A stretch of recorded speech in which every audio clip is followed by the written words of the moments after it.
There are some shocking allegations this morning about the conduct at one of America's most revered sites, Arlington National Cemetery. Part of the issue CBS is News many of Arlington's records are not digitized. Outrage from several families after poor record keeping at Arlington National Cemetery. 61 deficiencies, among them being a deplorable organizational climate, archaic record keeping.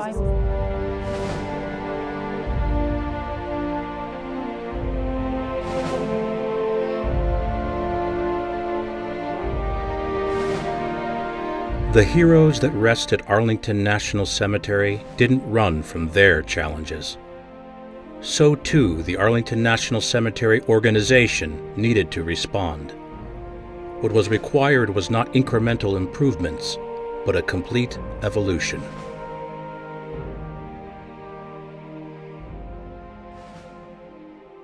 When I tell people that I work at Arlington National Cemetery, they usually take a step back. And they say, how are things? We don't get a lot of positive news.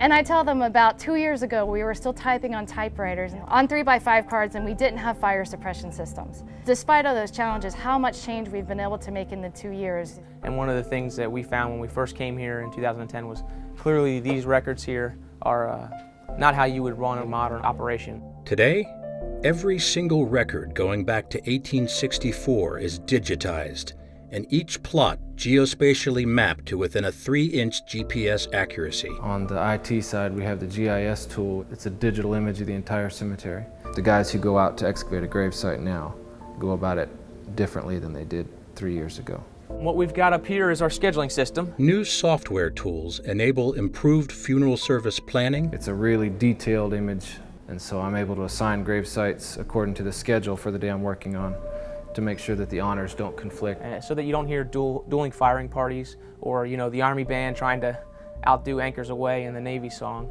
Advanced tools for the public. A family will come to the cemetery and say, where is my loved one buried? With our new iPhone app, I can come to the cemetery looking for my grandfather, enter his name, and get walking directions to his gravesite.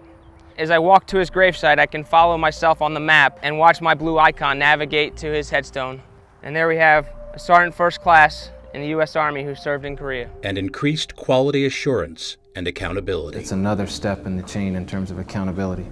We've attempted to leverage technology so that we can build the quality control and quality assurance checks into our processes so that we don't have to relive the deficiencies identified during the 2010 Department of the Army Inspector General report. So in the past 2 years, what we've been able to do is to bring the premier military cemetery to the modern world. And so we know that we're being able to take care of the veterans and their family members as they should.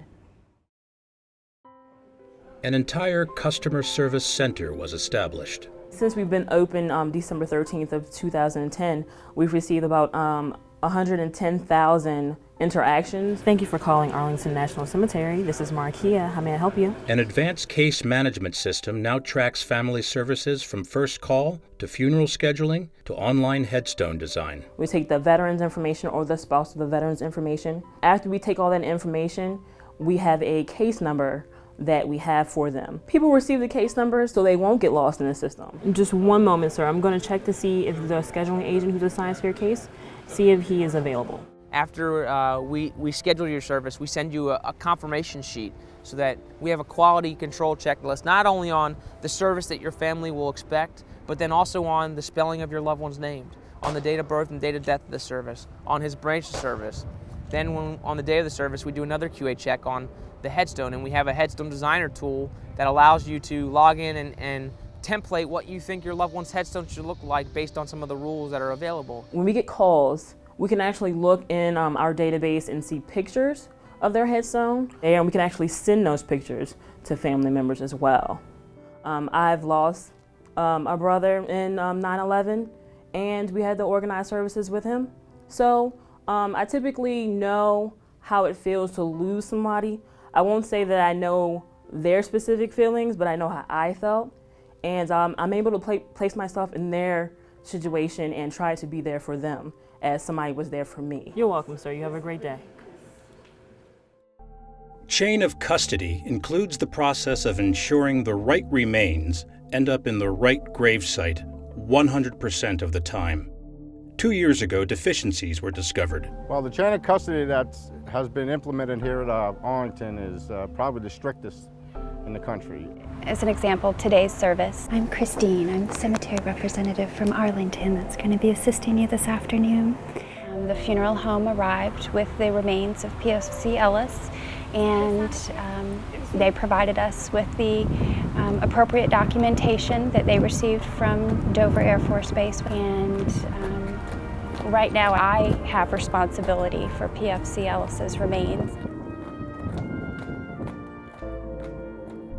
Right now we've just left the Memorial Chapel, and I'm leading PFC Ellis's full honors procession through the cemetery down to section 60.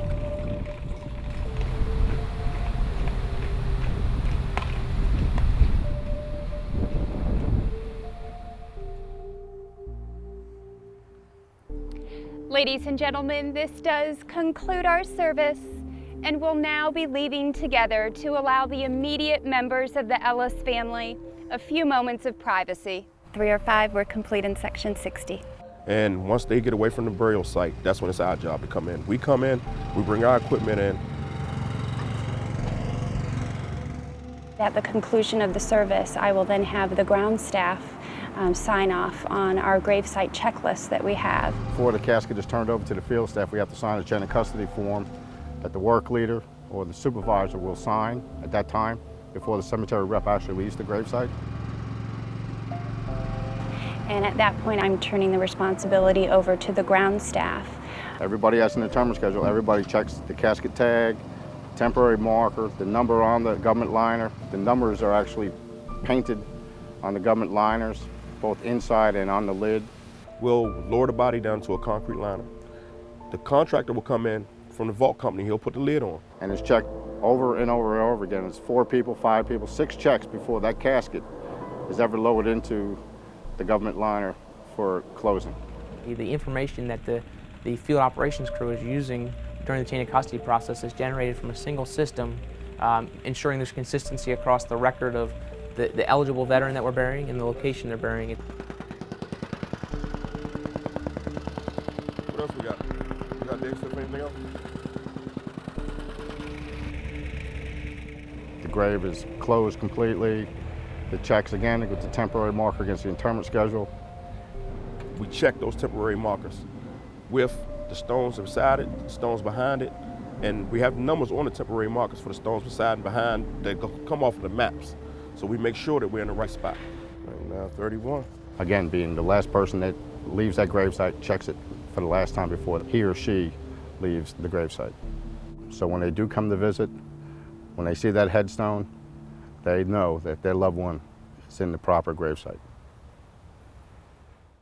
With new leadership and workplace culture, there has been a marked increase in morale, dedication, teamwork, and attention to detail.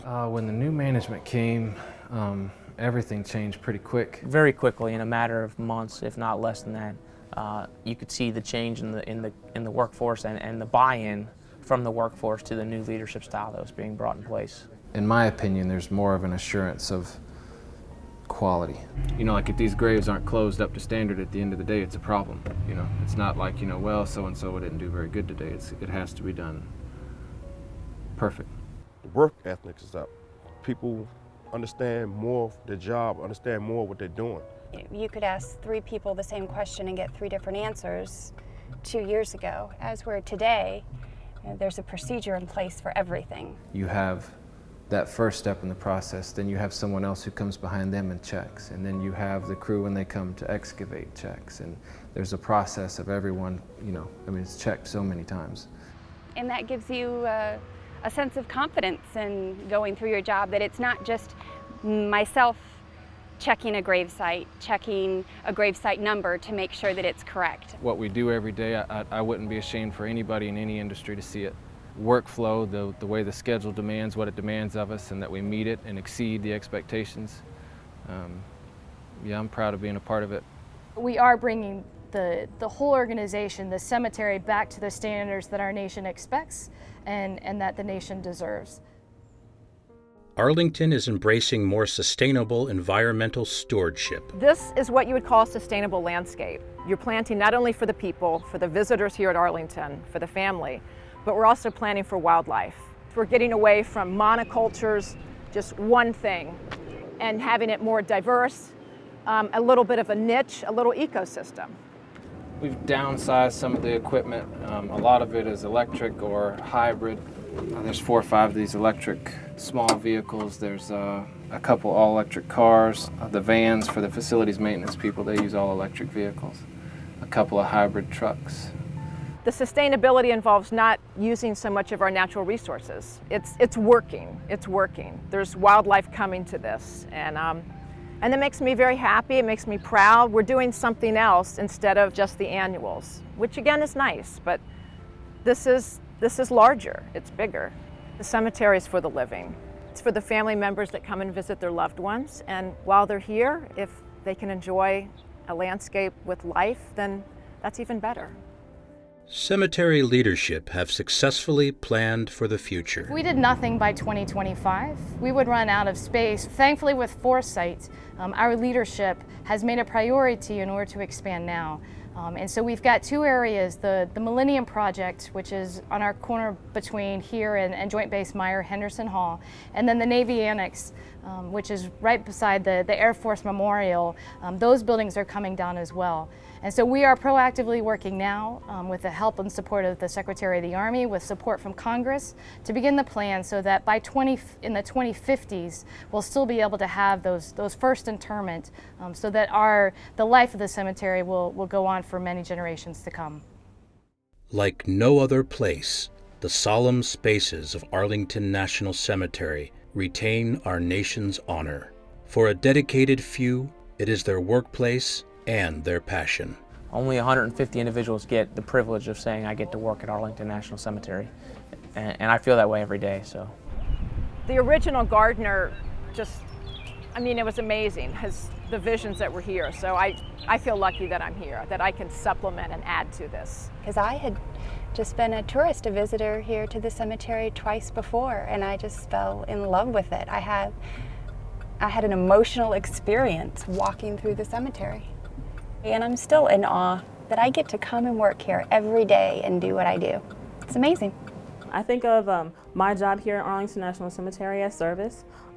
Just like anybody else serves for their country. It's not the same, but I like to be able to show my respect by working for Arlington National Cemetery for the people who give their lives for us every day.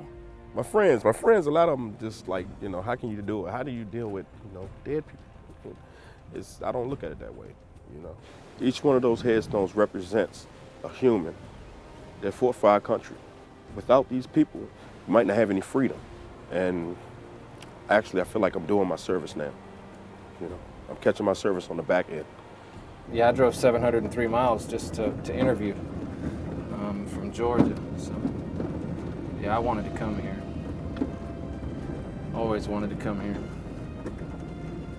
I like to provide for my family, but this is I couldn't pick a better way to do it, The opportunity to serve, the opportunity to reflect the service that those guys do. People believe this is a park. It's not a park, it's a cemetery, it's a national shrine. See the caissons going down the street with the band and the honor guard, and every time I see it, I'm overwhelmed with it. It's just a beautiful sight. And, to see that our nation takes care of our heroes that way, it's wonderful.